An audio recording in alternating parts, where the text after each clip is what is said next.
Good morning everybody. Today is Sunday, no? January 28. So first lap ng race natin sa Narciso. 150 kilometers lang naman yon. So ito yung aking mga breeder hen. So inilagay ko sila dyan kahapon para maligo magpaakaw dahil wala naman yung mga flyers ko. And then every flyer ko pa, ito ay mga flyers ko stock per dito sa left side. So ngayon babay ko sila dito sa kanilang kulungan para pagdating ng ating mga flyers hindi nakakalito. Then ang gagawin ko naman itong mga flyers ko na for summer tsaka stock ay ilalagay naman natin dito sa training box kasi last training may narinig ako sa bubong tapos sinahan ko hindi ko makita. Then meron pala ako ng isang ibon sa loob, so iniiwasan ko yun, yung malusutan ako ng ibon at hindi ko maiklak agad. Nilalagay natin sila dito para malinis yung kulungan tingnan, so pagdating ng ibon wala tayong may miss out.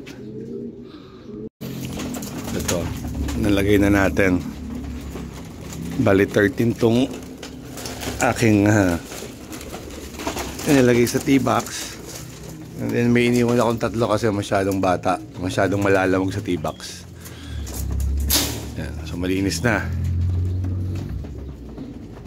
Maghihintay na lang tayo at sana maaga dumating mga ibon. Time check 8:33. Mga around 10-15 minutes. At this point, ang speed ng ibon ay 1.3 So usually doon tayo time nag-aabang.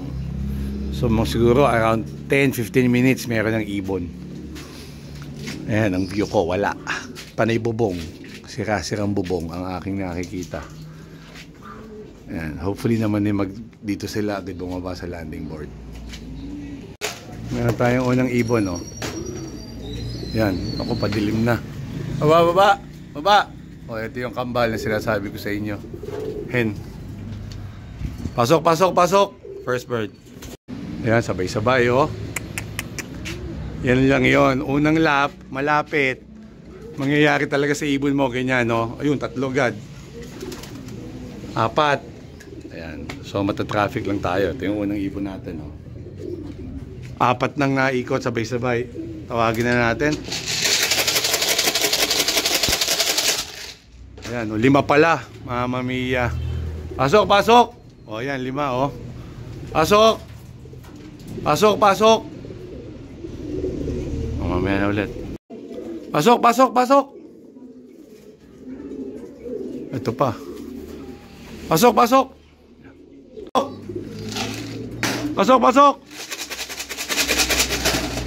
Ayan, 2 pa. Pasok! Ayun, oh. So parang mayroong nasa bubong. Ayun na, inom doon, no? Pasok! Sabi na nga ba, may naririnig ako eh. Pasok, huy! Hindi akin ata, nakiinom lang. Ewan ko lang kung akin na. Ayan, dive, isa.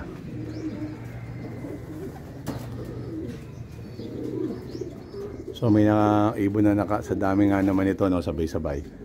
Na-entice yung ibang ibon sumama. Check lang natin, baka may makalimutan ako may sing-sing.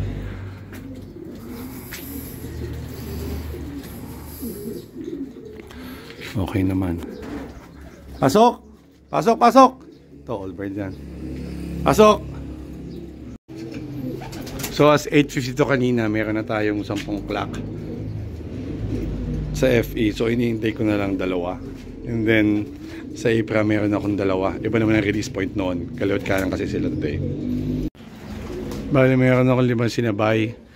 Kasi sa ibang club yon ang start ng Young Bird noon, this coming Friday. Kasi inuna nila all bird registration. Bali yung 5 ibon na yon, andito na rin. So ang iniintay kong 2 pa ay yung banded ng yung kasali sa kabilang club, no? OB.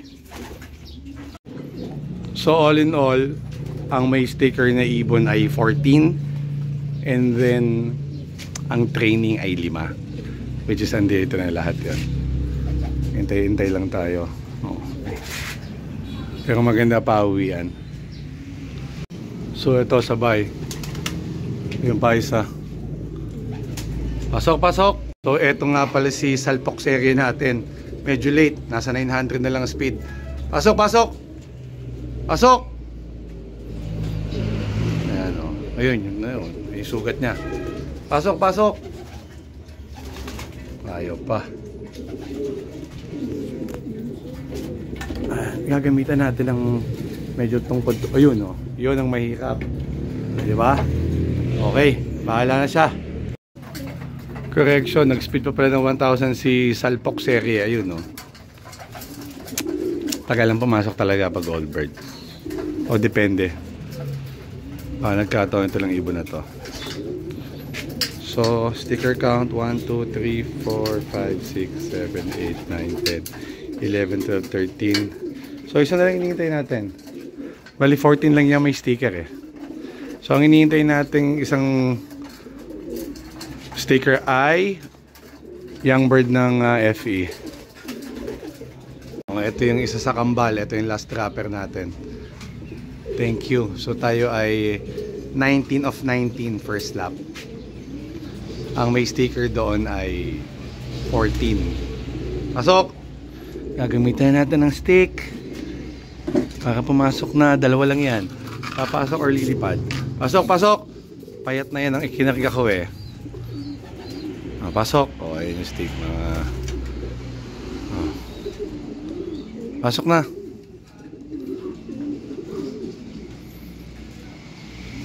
Kung nakikiclock ka, yung ibon na yan, clock na agad.